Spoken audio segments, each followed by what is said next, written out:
ouais. Ok. Kan.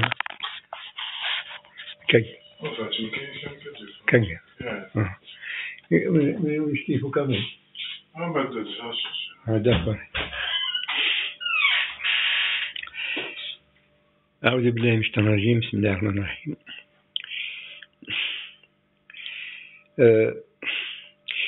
J'ai l'habitude de commencer toujours par une petite introduction que j'appelle vraiment un prologue. Pour moi, c'est indispensable. C'est une introduction valable pour n'importe quel sujet, surtout en tant qu'Algérien. Enfin, c'est importante comme introduction pour tout le monde. Alors, si je me dis l'eau, نصلي ونسلم ما في ذي فيها كلمة لا. قلت بسم الله والصلاة والسلام على جميع الأنبياء والمرسلين. Je dis au nom de Dieu, nous saluons l'ensemble des prophètes messagers. Oui, nous saluons l'ensemble des prophètes messagers, car on ne doit jamais faire de distinction entre les prophètes. C'est un ordre de Dieu. Ceux qui font ces distinctions, tels que les Juifs qui prennent Moïse comme un super prophète, comme les chrétiens qui prennent Jésus comme fils de Dieu et même pour Dieu lui-même, et aussi pour ce que j'appelle les valets, les ulama. Ce ne sont pas des ulama, ce sont des umala, c'est des valets, aïma ou la ulama al-muslimin, et l'ensemble des ulama des musulmans, pour moi c'est des valets. Alors, ces valets, alors, ils font plus que les juifs et les chrétiens dans ce domaine. Ils prennent Mohammed comme le plus noble du prophète.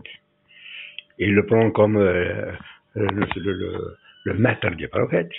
Ils le prennent comme la meilleure créature de Dieu. Ils le prennent comme un maître des deux univers. Oui, Mohammed Ashraf al-Mursalin, Mohammed Imam al-Mursalin, Mohammed Sayyid al-Kawnin, Mohammed Khir Qillah, ila akhiri. À tout cela, malheur à eux, à tout ce monde-là. Oui. Un monde qui a partagé la religion de Dieu, l'unique religion de Dieu entre trois religions de prophètes. Oui, alors que ces prophètes, c'est des messagers, c'est des facteurs, ils ont seulement à ramener la missive divine. Oui. Ce sont des croyants comme tous les autres, alors tout en étant envoyés. Alors pour nous, la nation amazigh, à travers son histoire, n'a jamais fait de distinction des prophètes. Impossible, jamais. Donc, je vais citer tout de suite une citation de Cheikh Mohammed Ben Abdelrahman al-Biftouli, fondateur de la Rahmaniya, lors de son congrès en 1753 à Darfour. Il disait, à l'ouverture du congrès, il disait « Nous, نحن قوم لا نفرق بين الرسول ولا نفرق بين الأجيال ولا نفرق بين النساء والرجال. » Nous sommes une nation qui ne fait jamais de distinction entre les prophètes, ni de distinction entre les générations, ni de distinction entre les hommes et les femmes. Oui. تلكم هو المبدأ المقدس للأمة الأمازيغية. C'est le principe sacré de la nation amazigh.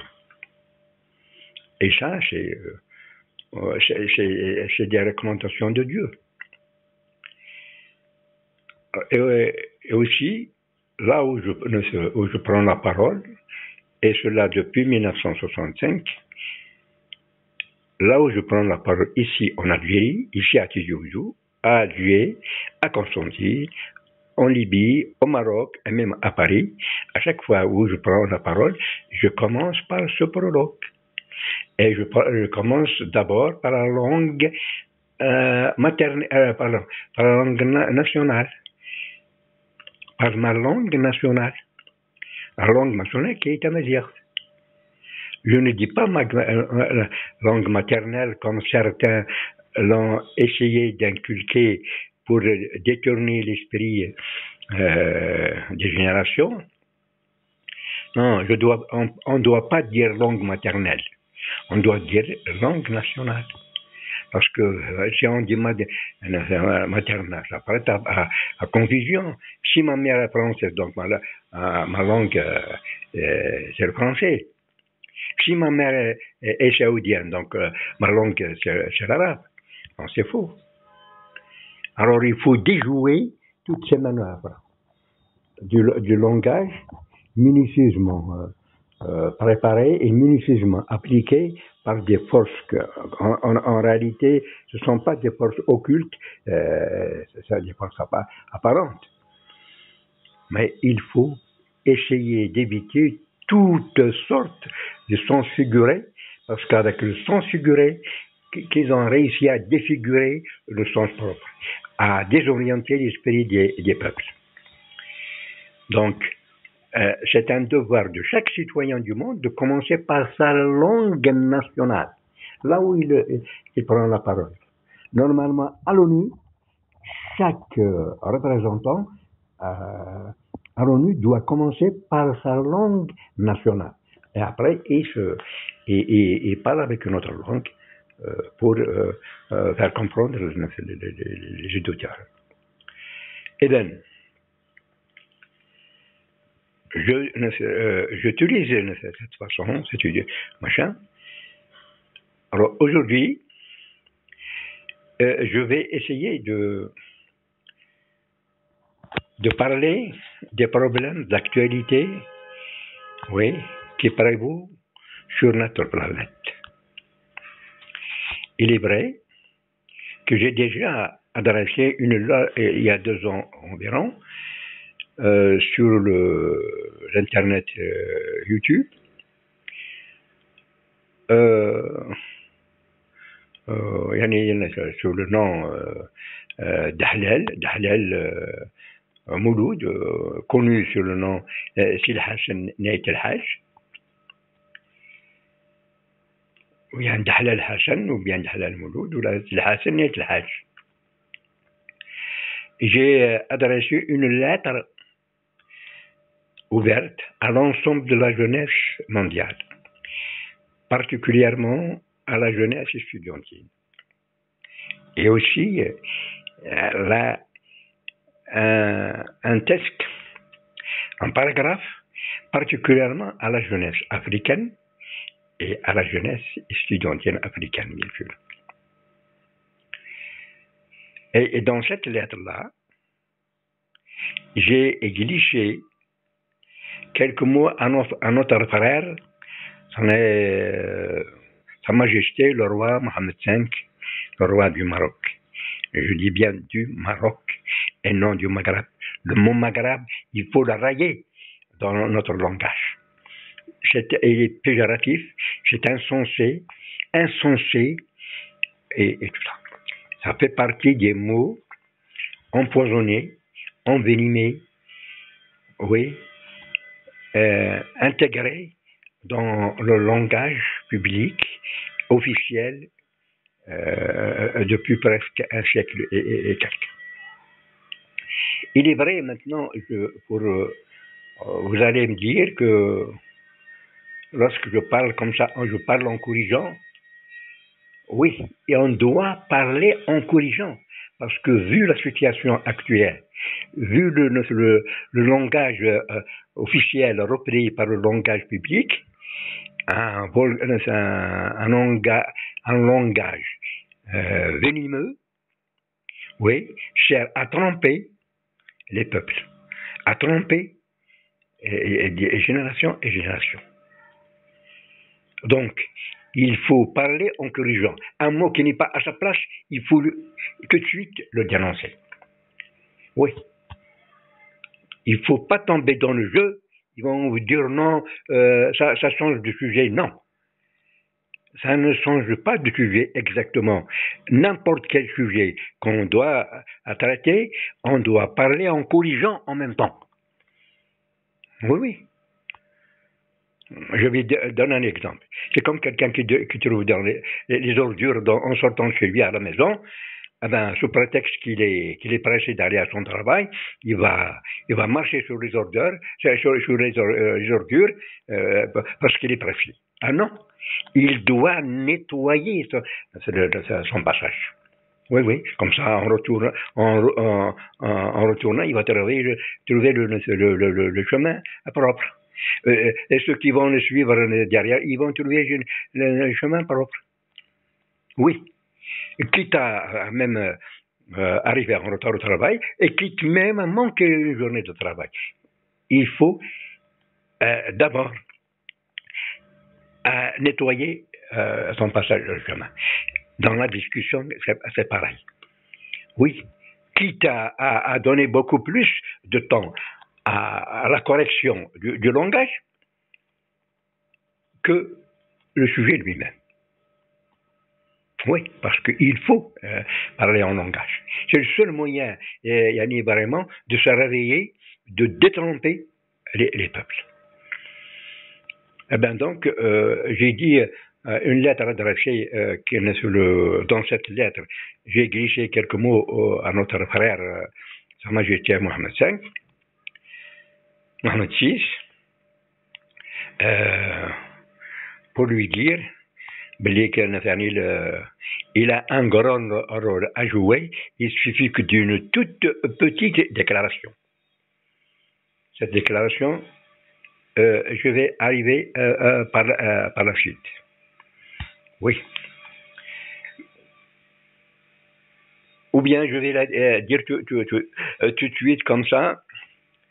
Par la suite, je vais essayer de la développer. J'ai dit à notre frère, Sa Majesté Mohamed VI, que pour laisser ses ancêtres en paix, pour que ses ancêtres reposent en paix, il faut tout de suite corriger. On va dire une erreur. Une erreur colossale qu'ils avaient commise. Une erreur colossale qu'ils avaient commise. Et ça va peser lourd sur sur le jugement du jour dernier.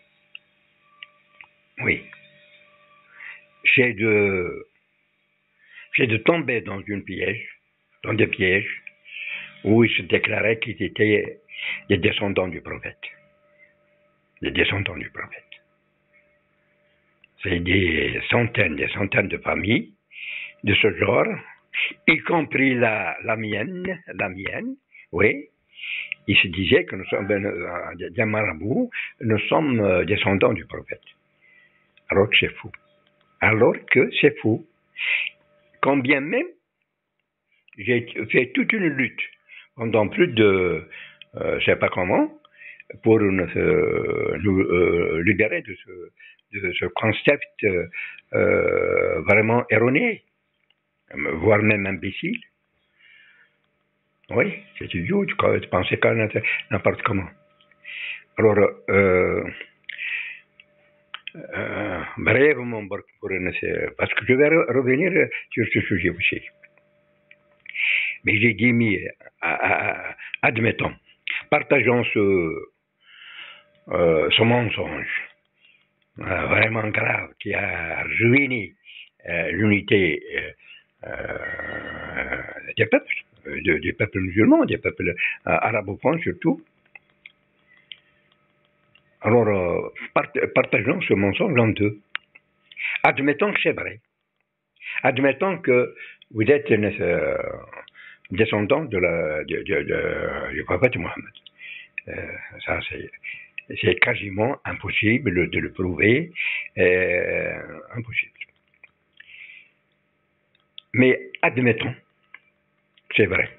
Donc, si vous êtes convaincu, comme vous le dites, que selon vos ancêtres, on vous a dit que vous êtes descendant du prophète, eh ben, là, réfléchissez bien. Alors, donc, prenons ce concept, prenons-le. Donc, vous n'êtes pas arabe, parce que Mohammed n'est pas arabe. Mohammed, c'est un Quraysh. Donc, vous n'êtes pas arabe. Alors, dites-le, nous ne sommes pas des arabes.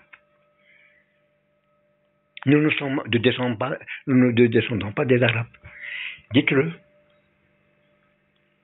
Vous voyez? Eh bien, je reprends maintenant toujours le préambule. Aujourd'hui, nous sommes le 30. Pardon. Aujourd'hui, nous sommes le 30 mai. Le 30 mai. Le 30 mai 2966.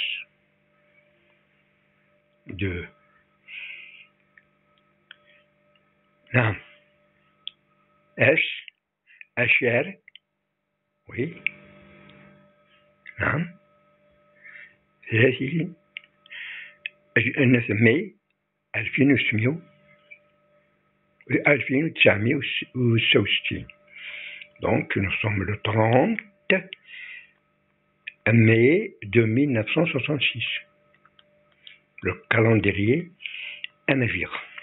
Ce calendrier devait être un calendrier continental, parce qu'il a été pris à partir de la création de l'unité africaine faite par Sheshnak après la victoire sur Pharaon. Sheshnak, avec l'ensemble de ses collègues, les rois et les leaders africains, ils ont créé l'unité africaine. C'était la seule unité des continents dans le monde. Et même c'est la dernière, parce que celle européenne, jusqu'à présent, depuis 40 ans, ils n'ont même pas pu réunir à plus de 20 pays, et pas tous les pays européens, et seulement du côté monnaie. Alors donc, normalement, ce calendrier Amazigh doit être un calendrier continental. Et sinon, à moins, Amazigh. Amazigh, les peuples amazighs qui comprennent l'Égypte, le Soudan, la Libye, la Tunisie, l'Algérie, le Maroc et la Mauritanie. Pourquoi? Si nous prenons le cas de l'Algérie, depuis 1962, normalement, on devait utiliser notre calendrier. Oui, on devait utiliser notre calendrier.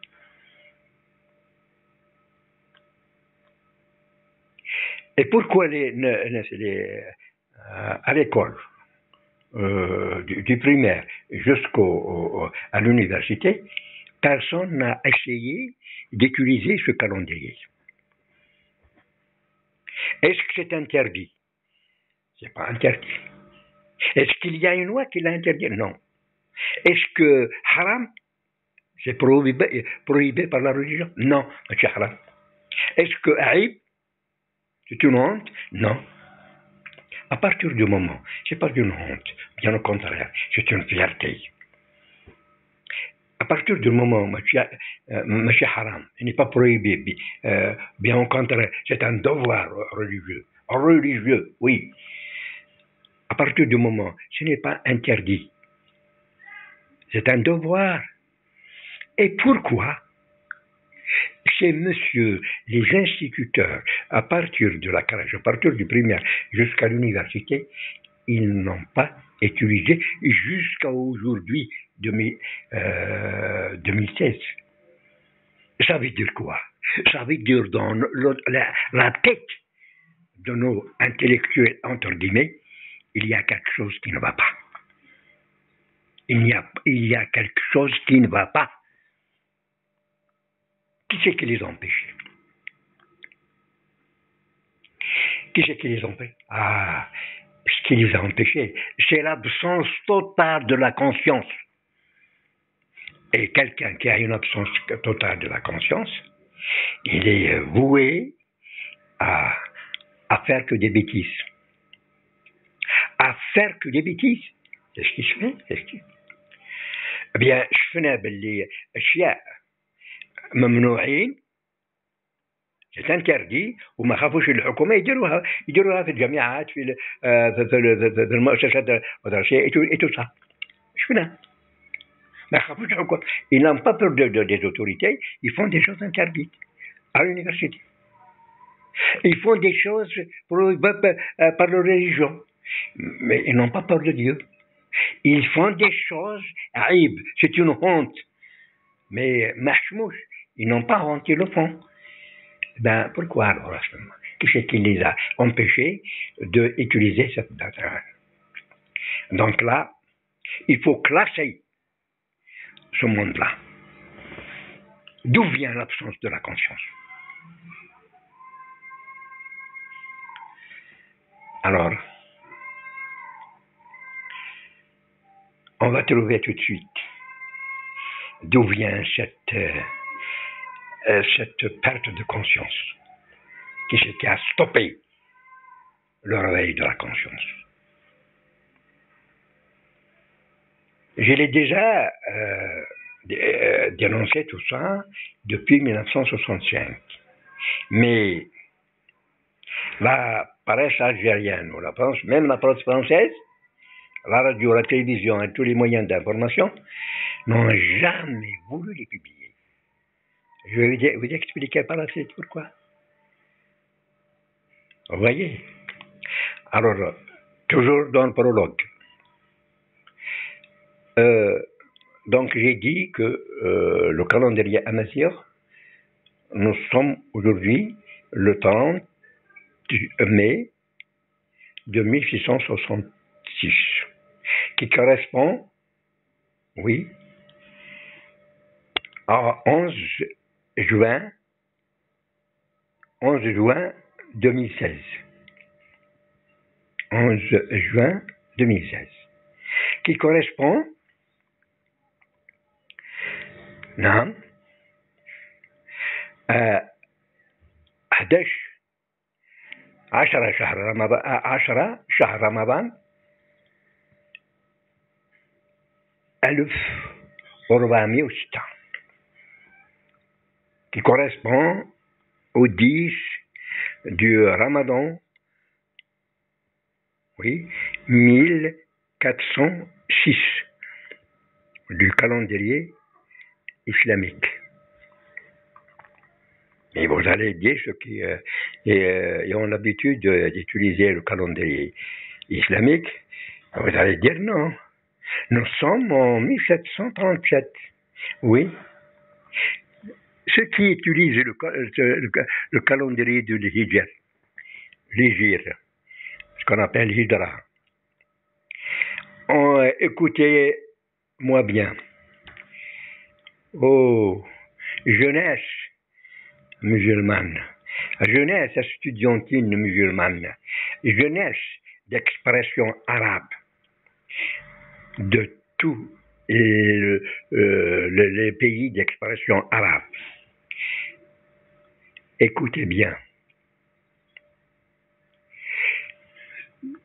Ces imams de la mosquée, ces ulama de l'Azhar et leurs consorts, tous les ulama de le reste du monde musulman, que j'appelle les umala, les valets, qui utilisent le calendrier de l'Hijr depuis 14 siècles jusqu'à ce jour.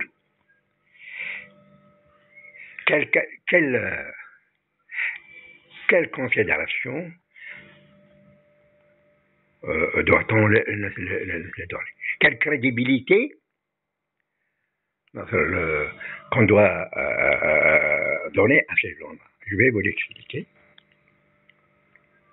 Oui. Savez-vous que cette date de l'Hijra, il s'agit de quoi? De quelle date? Dar al-Hijra, yani le calendrier de l'Hijra, l'Hijr, cette date correspond à quelle date? Cette date que utilisent ces Umala, ces volés, serviteurs du diable, Jamal Azhar, et tout le reste des ulama dans le monde, musulmans, et les imams de toutes les mosquées dans le monde, c'est une date où, oui, au cours de laquelle les Arabes se sont réunis pour la première fois dans leur vie. C'est pour la dernière aussi. Ils se sont mis d'accord pour la première fois dans leur vie. C'est la dernière aussi. C'est le jour où les Quraysh se sont réunis pour la première fois de leur vie. Et ils se sont mis d'accord pour la première fois de leur vie. Et c'est la date où les Arabes et les Quraysh se sont réunis et se sont mis d'accord pour la première fois dans leur vie. C'est quoi? Pour assassiner Mohammed sallallahu alayhi wa sallam. C'est pour assassiner Mohammed sallallahu alayhi wa sallam. Ils avaient mis de plan sur plan sur plan. Oui. Plan sur plan. Ils ont décidé à ce que chaque famille désigne un jeune parmi toutes les communautés arabes, parmi toutes les communautés Quraysh, pour assassiner Mohammed sallallahu alayhi wa sallam. Comme ça, il n'y aura pas de vengeance. Oui, un plan diabolique. Eh bien, alors Mohammed, il a reçu l'ordre de Dieu de quitter les lieux en pleine nuit, en cachette. Oui. Mohammed sallallahu alayhi wa sallam, il a pris le maquis. Il a pris le maquis. Et c'est cette date-là, maudite, qui est prise comme date de l'islam jusqu'à aujourd'hui. Aucun n'a pensé vraiment dire comment prendre cette date comme une date de l'islam. Écoutez bien, c'est la date qu'ils avaient jetée comme ça, sans aucune valeur, celle de l'islam. Dieu le Tout-Puissant a rassemblé l'ensemble de ces messages. Ouais. L'ensemble de ces messages dans un seul ouvrage appelé le Coran.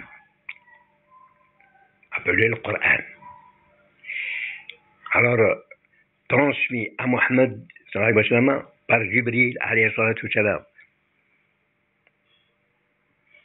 Oui, Dieu a résumé l'ensemble de ces messages dans un seul ouvrage qui est le Coran.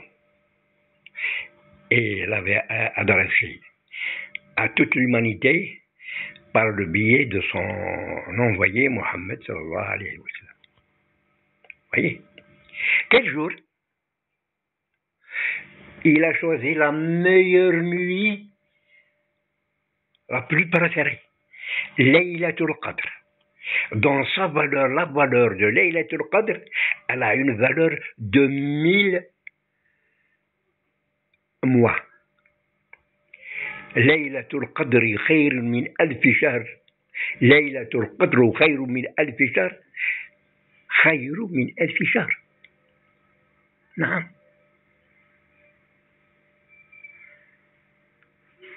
من بعد واختار le meilleur mois de l'année Ramadan. Donc, Nuzul du Coran, la révélation du Coran a été faite la nuit du destin, Laylatul Qadr, la Washri, du mois de Ramadan. Eh bien, cette date, la valeur de ce message, la valeur de cette nuit, la valeur de ce mois, la valeur des Malaïkat, Laylatul Qadr, oui.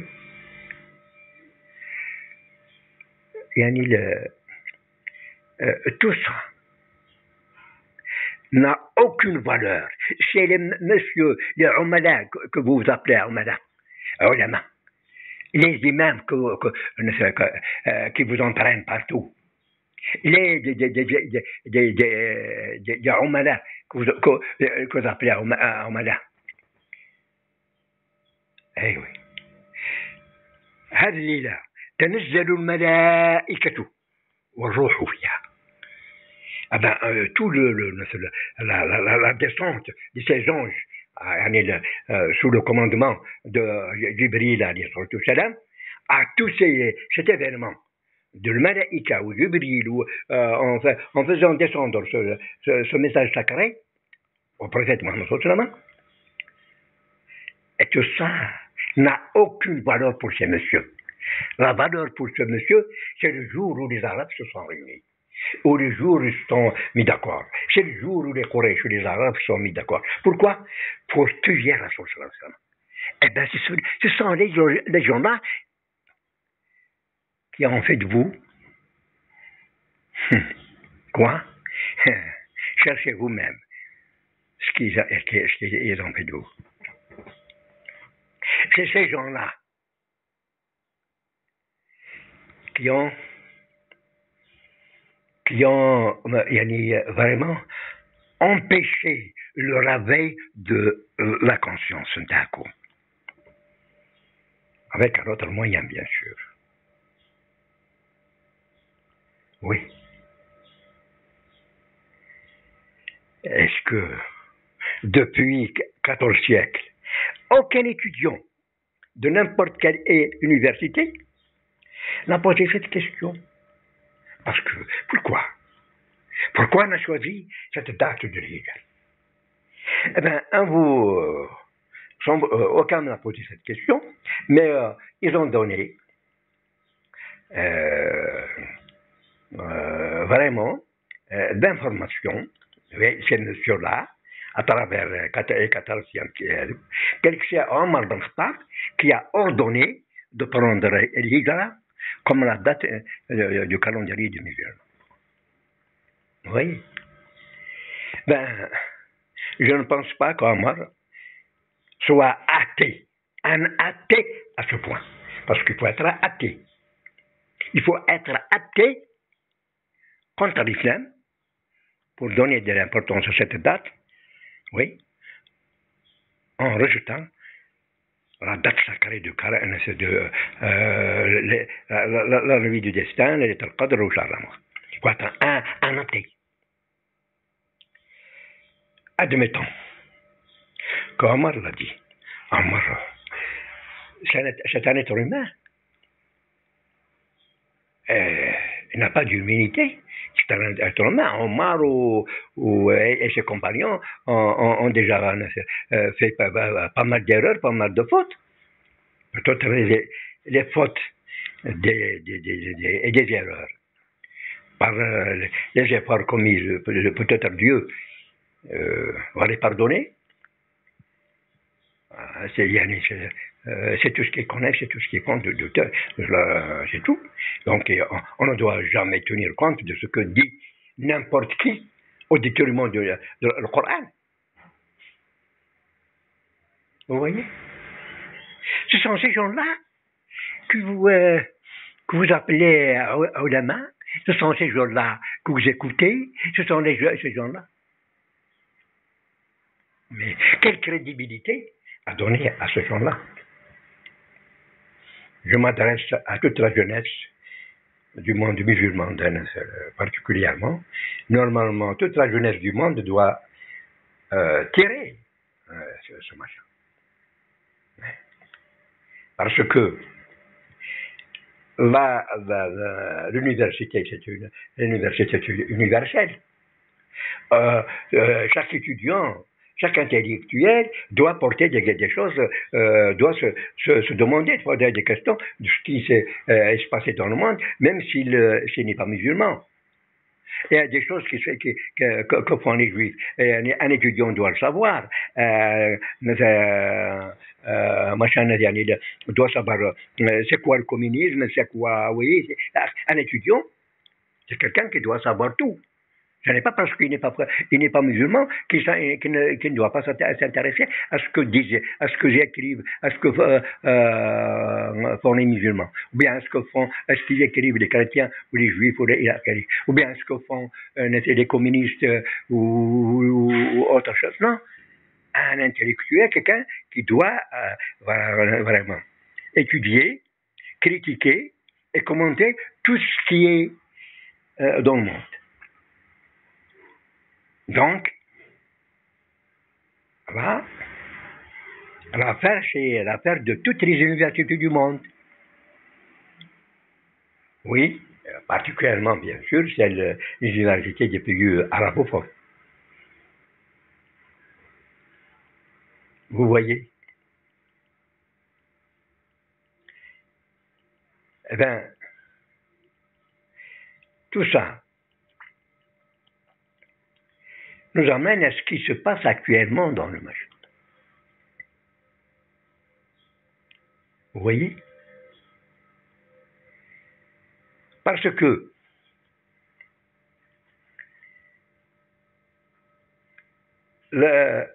l'université, seule l'université peut mettre de l'ordre dans le monde. C'est seule l'université qui a mis un désordre, qui a semé du désordre dans l'esprit des gens. C'est l'université qui est responsable de tout ce qui se passe dans le monde. Tous ces massacres, tous ces réseaux de touristes, de malfaiteurs, toutes sortes de mafias sont des universitaires. Oui, sont des universitaires. Oui. Dans les années 70, dans les années 70, j'avais déjà essayé de publier un ouvrage. Vu les moyens de santé et tout ça. En France, on n'a pas voulu me le publier. En Algérie, alors que c'est encore pire. Personne n'a voulu publier mon ouvrage. Et finalement, avec le changement qui s'est produit en Algérie, en 2000 et quelques, j'ai publié un ouvrage que j'appelais l'Africanité. Et évidemment, malheureusement, les saboteurs, on les trouve partout.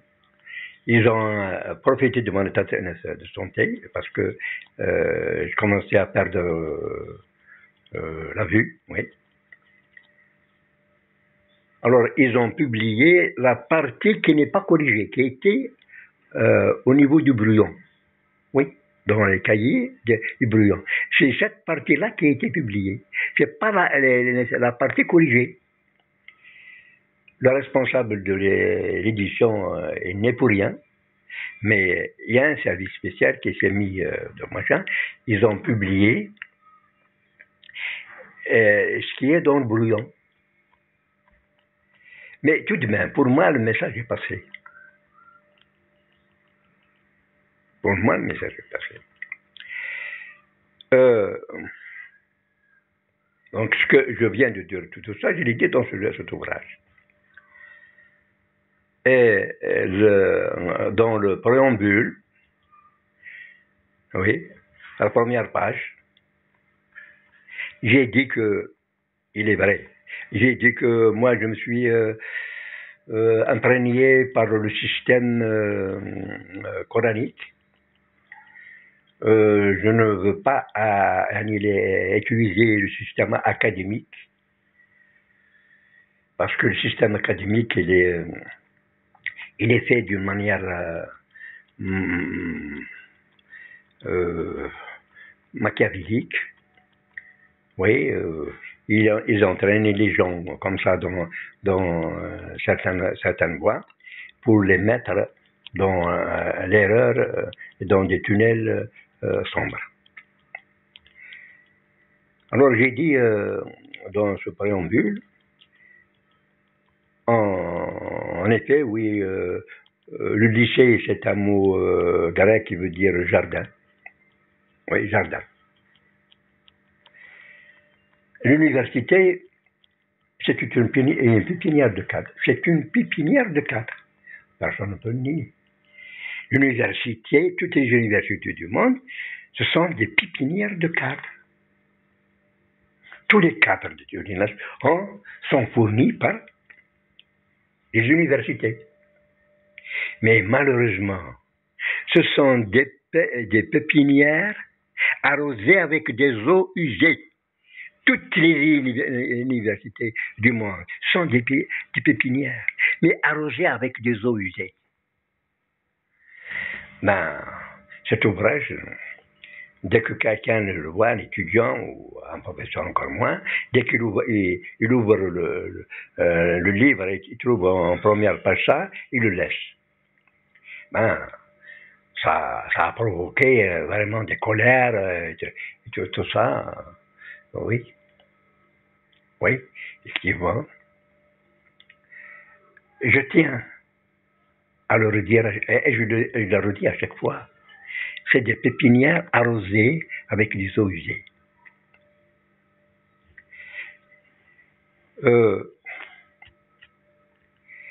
Lorsqu'on voit que les universités, ce qu'on enseigne dans l'université, je me réfère beaucoup à notre grand penseur, Cheikh Mohammed Ben Abdelrahman El-Gushtouri, fondateur de la Rahmania. C'est un mouvement de la Rahmania et non la confrérie comme certains le disent.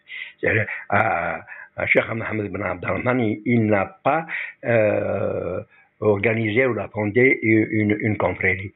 C'est tout à fait le contraire de sa pensée. C'est tout à fait le contraire de sa pensée. Il a fondé un mouvement de la renaissance culturelle. C'est comme ça qu'il l'appelait.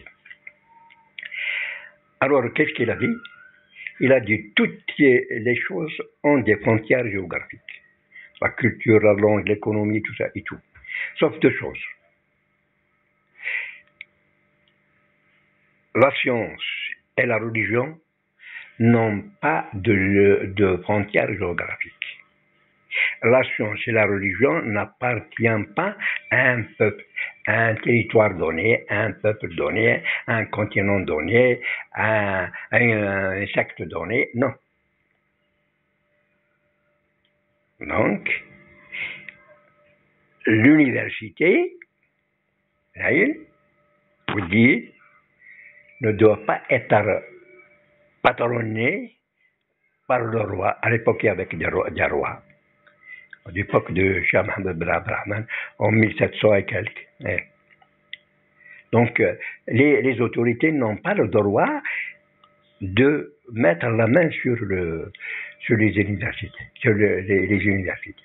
Non. L'université doit être gérée par une autogestion. Autogestion, c'est pas sur le plan matériel, non, sur le plan matériel, c'est le ministère lui-même qui devait s'en occuper, mettre les moyens effectifs et le matériel, tout ça. Mais le fonctionnement, le programme, la qualité de l'enseignement, les programmes, tout ça, c'est des comités à l'intérieur de chaque université. C'est une gestion autonome. C'est une autogestion. D'ailleurs, c'est ce qu'elle a fait dans les zaouillettes en Numidie,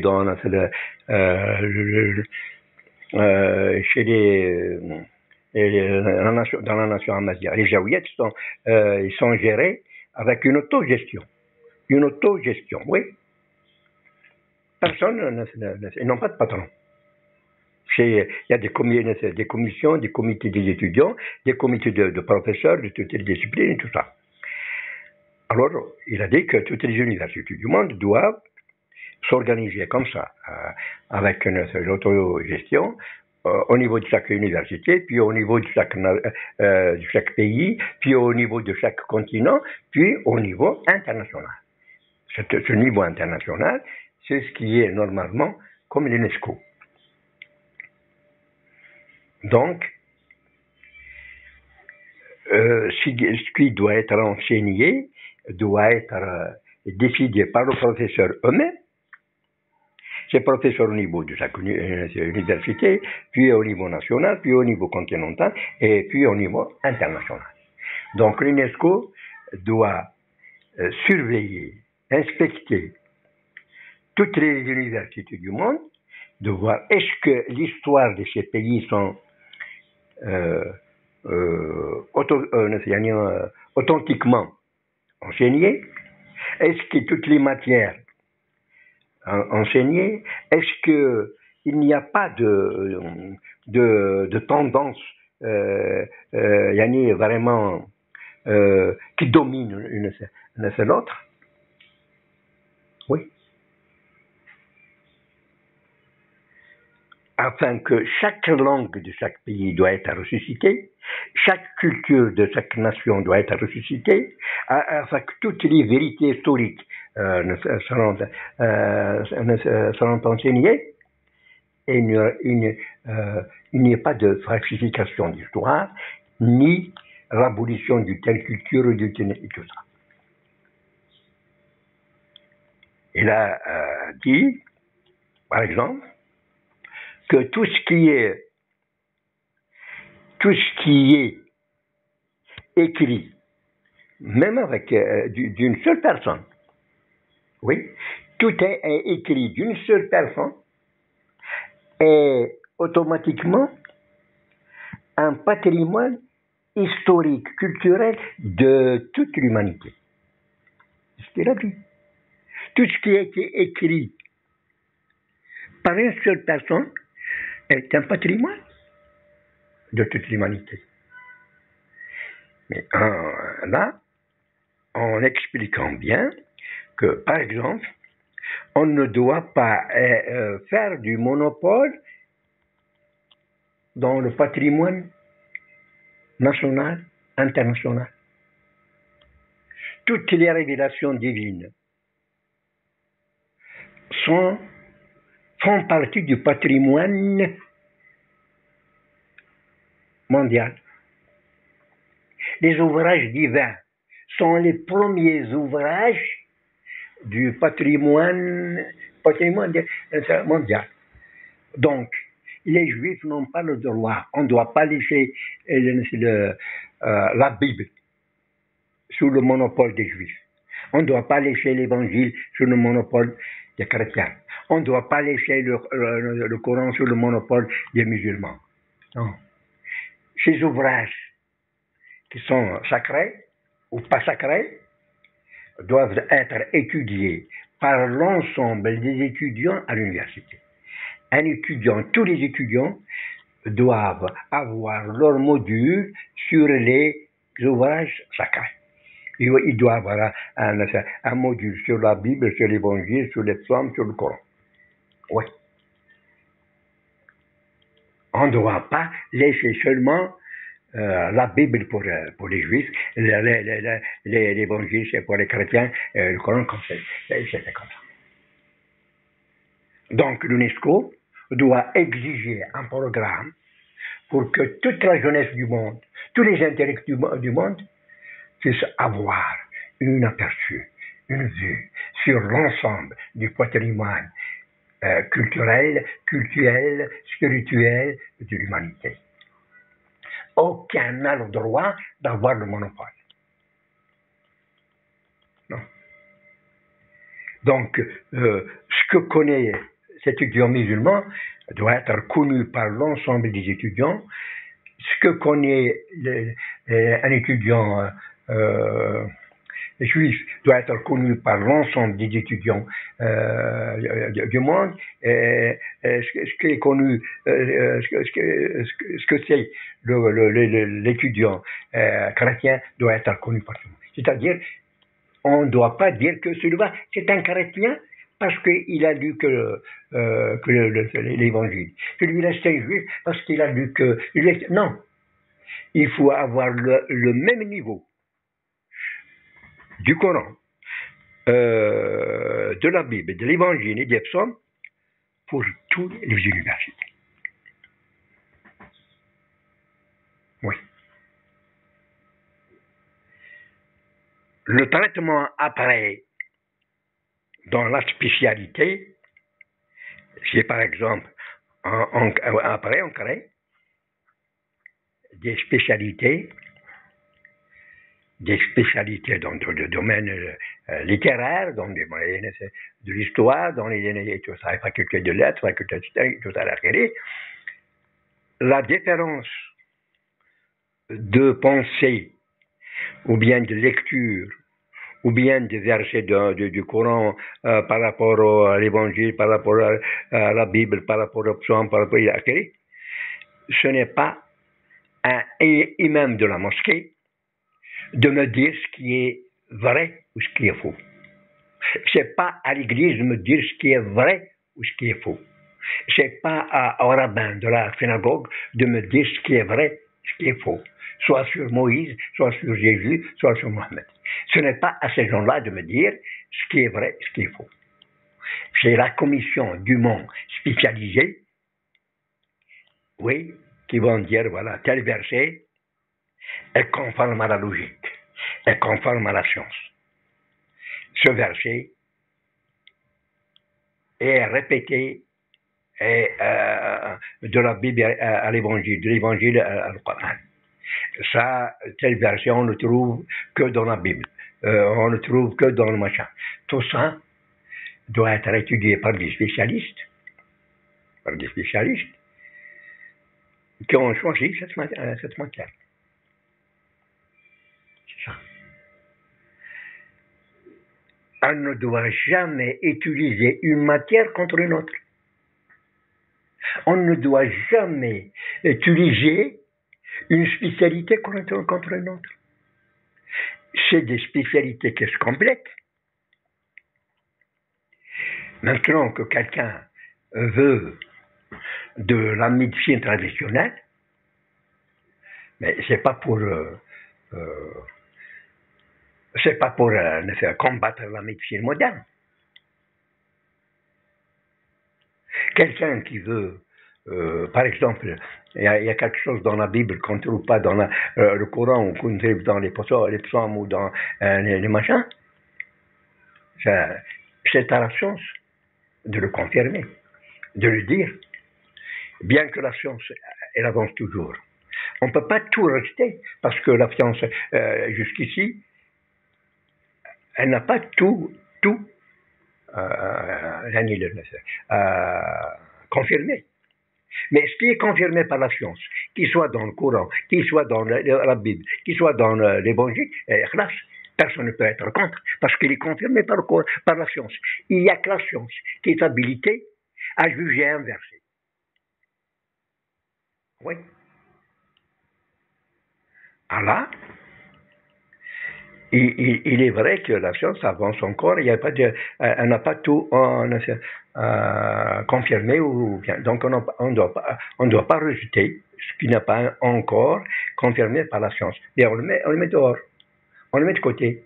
On le met de côté à l'attendant que la science arrive à donner son point de vue.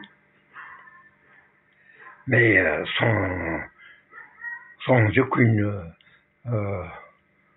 comment dirais-je, sans aucune attaque, sans aucune insulte, sans aucune machin, comment dirais-je, révolte, sans aucune violence.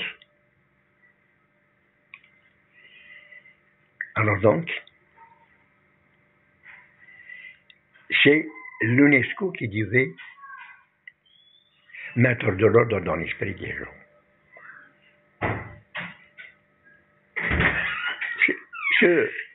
L'UNESCO qui devait mettre l'ordre dans l'esprit des gens,